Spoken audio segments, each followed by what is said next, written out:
Teman Inang dan saudara-saudara yang dikasihi oleh Tuhan Yesus Kristus.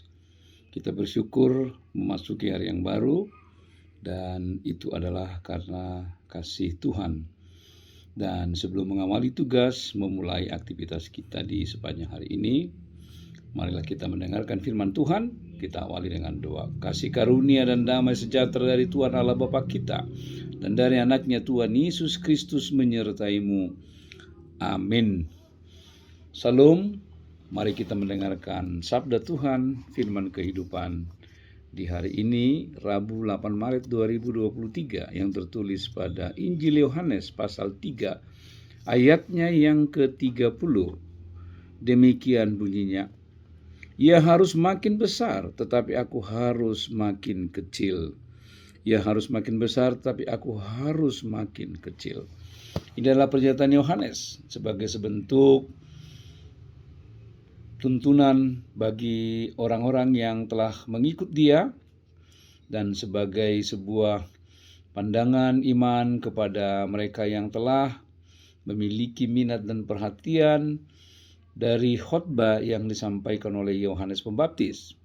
Khotbah yang kita kenal dengan khotbah di gurun pasir. Kita menyadari bahwa orang-orang banyak yang terpukau, mereka banyak yang terkesima dan mereka melihat apa yang disampaikan oleh Yohanes memberikan sesuatu yang baru bagi mereka, dan itu tentu akan menimbulkan sebuah rasa simpati, dan mereka memandang Yohanes sebagai sosok yang mengubah kehidupan dengan khotbah pertobatannya. Tetapi Yohanes tidak mau membesarkan dirinya kemudian merendahkan Tuhan sebagai bagian dari inti dan pesan sabda yang disampaikannya. Dia tetap merasa bahwa dia adalah yang merintis jalan bagi kedatangan Tuhan Yesus. Dia tetap menyuarakan khotbah pertobatan dalam menyambut Yesus Sang Juru Selamat dalam hidup. Itulah yang diajarkan kepada jemaat pada saat mereka mengikut dia, mendengar khotbahnya, terpukau dan terkesima dengan apa yang disampaikan. Jemaat diarahkan untuk tetap percaya kepada Yesus sebagai Juru Selamat yang telah dinantikan itu, bahwa dia dipakai Tuhan untuk merintis jalan supaya mereka dipersiapkan untuk menyambut Yesus Sang Juru Selamat.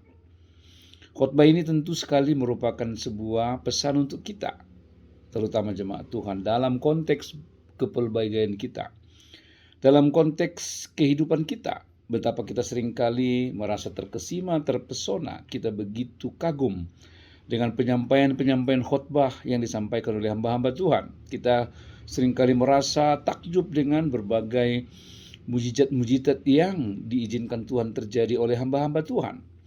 Kita mungkin memiliki kesan, memiliki satu pengalaman khusus dengan para hamba-hamba Tuhan yang membuat kita merasa kagum dengan mereka. Lalu itu berubah menjadi sebuah idolisasi yang membuat Allah itu justru dijauhkan. Kemudian hamba Tuhan itu dikedepankan, dikemukakan di tempat utama.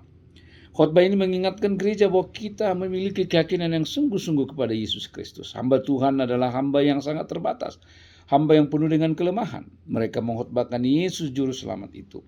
Yesus adalah Allah kita, anak Allah yang telah diutus ke dunia. Dia harus semakin besar dan kita harus semakin kecil. Setiap orang-orang percaya apapun mujizat karya Tuhan dalam hidup mereka tidak boleh membuat mereka lebih besar daripada Tuhan.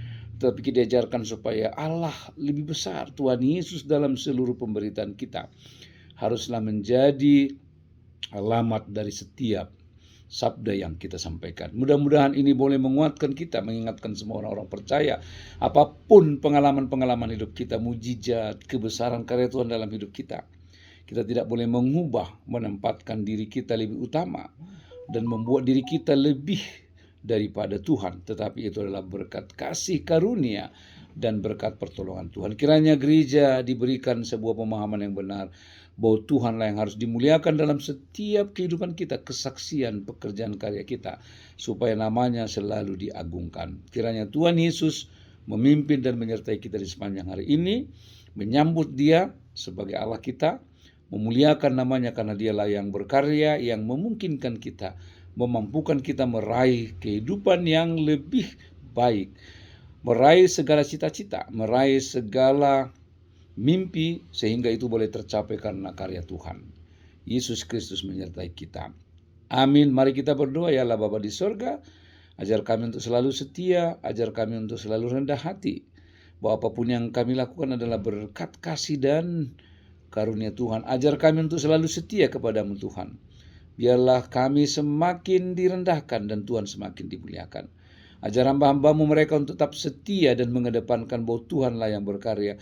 Tuhan yang memampukan mereka, memberikan pertumbuhan dalam seluruh pelayanan mereka. Terima kasih Tuhan, biarlah dengan pertolongan-Mu kamu awali kehidupan kami di sepanjang hari ini.